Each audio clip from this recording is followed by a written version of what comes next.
playing deduction games like this one, or potentially this one, will actually make you better at the Commander multiplayer aspect. So I guess this is a form of video tutorial on how to become a better Commander player in a very specific skill. I guess coup is also a good mention while we're at the topic, but it's a different skill. And in this video, we're gonna focus on this skill.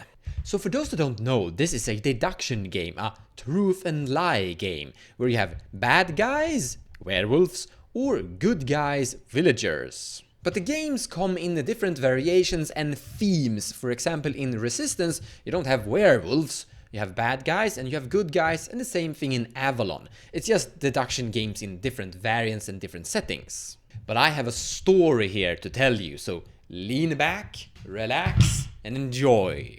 And then we will make a comparison to my story to actually Commander games. Now this is gonna sound strange and silly, but I used to play these games competitively, with a playgroup that was also quite competitively into these games. I promise, we were dead serious. We played like once a week, and we played a lot during those settings. Like we could play like 6 games of this, once we sat down, once a week. And we would often sit and talk afterwards about certain plays you would make and such. Now the goal of these deduction games is that if you are a bad guy, the werewolf, you need to lie and pretend to be a good guy, to blend in among the group.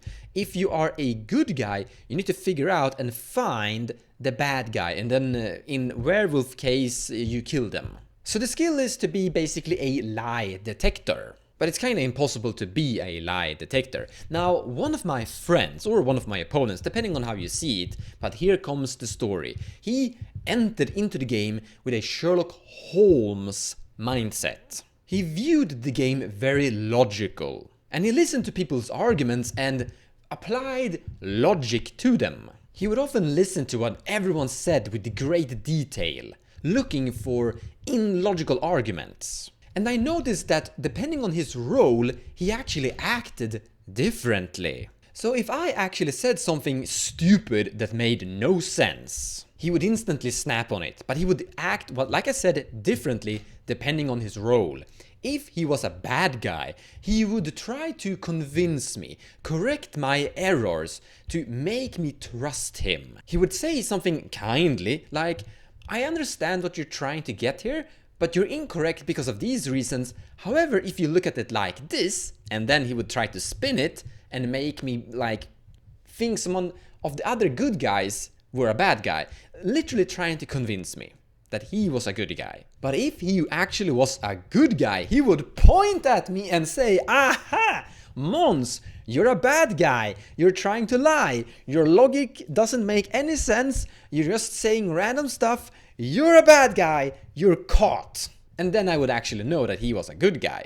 Now I know that this sounds like me good guy, him bad guy, he doesn't trust me anymore, is gonna make the both of us actually lose. Don't worry, as I'm saying, I'm a competitive Resistance Avalon player. I had plans for this. So even though he believed that I was a bad guy, even though I'm a good guy, I had things to solve that. But we're not gonna get into that part of this in this video. But I think you see my point. I think you see my little story here. I had an effect. I had a tell. I had a way to actually figure out if my friend, my Sherlock Holmes friend, was a bad guy or a good guy.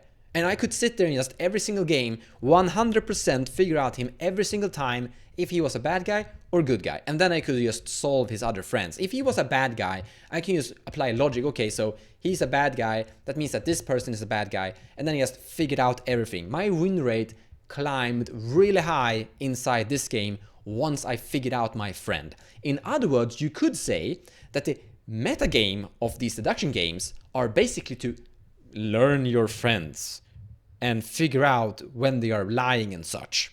To become a lie detector against your own friends. Now it is impossible to lie detect. You see these like movies where you have like, you say something and you take their pulse in these Netflix movies. You can't do that in these Resistance games. So you have to apply other techniques like the one I kinda hope I showcased for you here. I think it's time we actually talk about magic cards, because this is a Magic the Gathering YouTube channel after all. So Deduction Probe is a card that allows you to look at someone's hand and then draw a card, but the important here is that you get to see what they're up to. You literally get to see if they are the bad guy. And when I say they are the bad guy, it means that they have their combo in their hand. If you're looking at someone's hand and you're seeing counterspells, you could kind of view them as a villager, as a good guy, someone that's just gonna sit there and try to prevent people from winning the game. While if you see someone sitting like an Adnos, fast as consult, and like the win on their turn, then yeah, they are the werewolf. I think telepathy is another worthy mention as well. But what if you could have skill? What if you could actually do things in the game without these cards? What if you could actually figure out your opponents and understand if they have counterspells, and actually what kind of counterspells, and even other things that will give you information, just like if you had a Deduction Probe. So there are actually lots of different techniques to actually achieve this, in various cases for various cards. But I would like to showcase them for you in a opposite direction. It's not about what you're doing, it's about how your opponents are reacting and how they are operating. So let's say one of your opponents are cracking a fetch land, and another one of your opponents goes, okay, no response. That meant that potentially he was looking at his hand, trying to see if he remembered correctly that he did have an opposition agent in his hand. And he looked at his hand, saw, okay, I do have an opposition agent here. And then he thought for a second, he put the cards down, or just maybe held there and said, no, I'm gonna pass. That's a tell. It's an indication that potentially this guy is sitting with an opposition agent, and you should potentially be careful with your demonic tutor. And there are millions of different examples like this. If someone is sitting and kinda counting how many spells you've currently cast this turn, you can actually start to guess that they might be sitting with a mind break trap in their hand. And once you come to the count of 3, they can actually cast this thing. If someone is continuously asking everyone around the table what they have in their graveyard as the turn is going around the circle, you could start to potentially predict that he might have a mnemonic betrayal in his hand. Now there are other cards that are also interested in the cards your opponents have in their graveyard, but Mnemonic Betrayal is one that is sticking out. And you often see that behavior, the people who are curious about the content of graveyards when they have a Mnemonic Betrayal. Now, I don't want to go too deep into various cases of this. There are billions of different ways that you can actually start to figure out your opponents, that you can start to get an understanding of what they're up to by just observing them in various ways and trying to guess what cards they have in their hand depending on how they are behaving. Instead, I want to go back to my little story again with my friend, my Sherlock Holmes friend. You see, you can actually strategize against people when you've started to figure things out. So the thing that I learned by observing this, that if I'm just making an illogical argument, if I'm saying something stupid in the game, I will realize the content of my friend's role. I will see if he's a good guy or a bad guy. This meant that when my friend and I were in the same deduction game, I would play really strange and I would behave very crazy. I would say the most outrageous things, I would come up with stupid ideas, I would say things just to poke him. I would try to say things that made no sense, were illogical, that would get his attention. I wanted to present a case that he would react to. So I would say, a lot of people that actually played with us like sat there and like,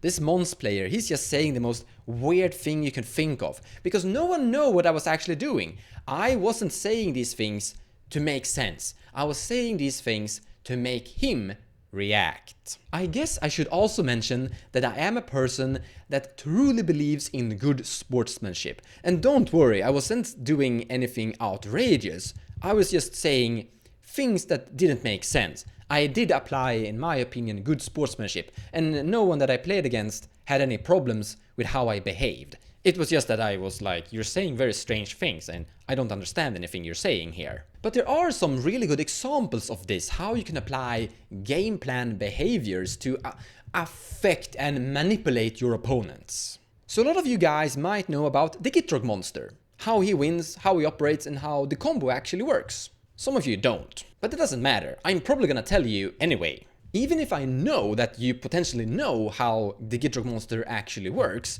if the Gitrog monster is sitting down, I might look at the other two opponents and go, okay guys, have you actually played against the Gitrog monster? You know how it works, the combo and such, like he's gonna find the Darkmoor Salvage and he has a Castle Lake, he's gonna loop his deck.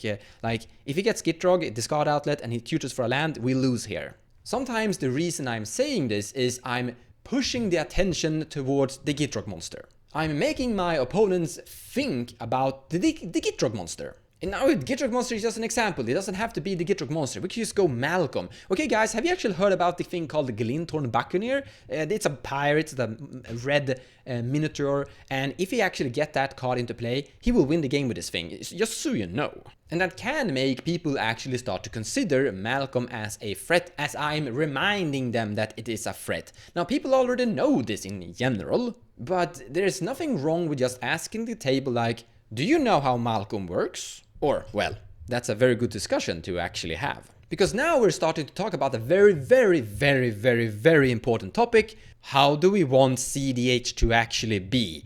How do we want this game to actually be played?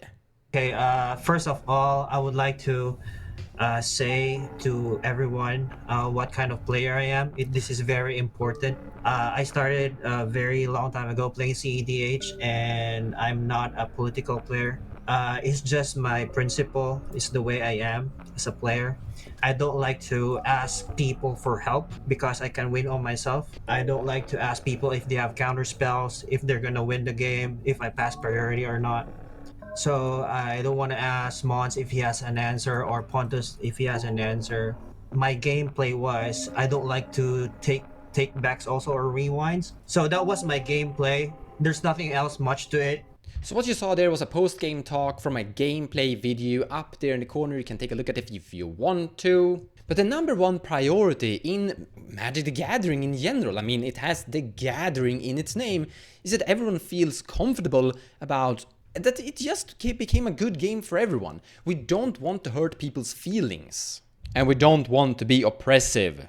We're starting to get into the territory of how to communicate and the proper order on how to communicate. There are people that are explaining the argument of why someone is doing something incorrectly. They are destroying my thing and that's wrong and here are the reasons, and they over explain it and say you are a bad player because you're doing this wrong, and they're trying and trying and trying and trying to convince someone.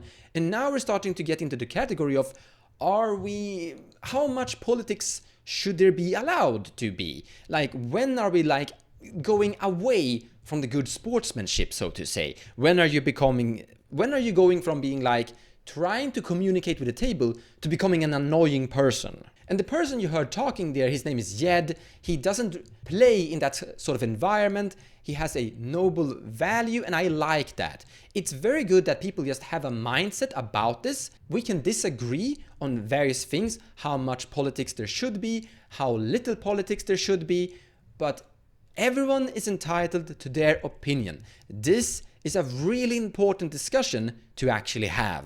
Because table talk wins games. Table talk is a skill. And it's a question of how much of that skill should you be allowed to actually execute.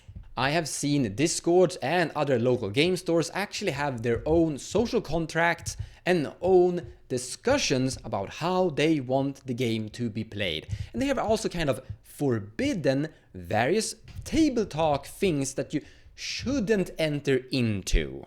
I mostly disagree with those Discords and those local game stores, but I truly believe that people have their right to sit down and say how they want the game to be played. So if I would enter into a local game store when they have basically said, this is how we're doing things and this is how we're not doing things, I would follow their rules. I would like, okay, this is how you have decided in this group. If I want to be part of this group, this local game store, or this Discord community, then I'm gonna follow the rules the group have actually said, even though I disagree with them. And when I leave that group and go play in someone else's location, I will follow what I believe unless there's something different said. So the big reason why I'm making this video and why I think it's a very, very important video is because I think that the topic is truly important. This is a very, very important skill to have, as a lot of games are won by table talk. Won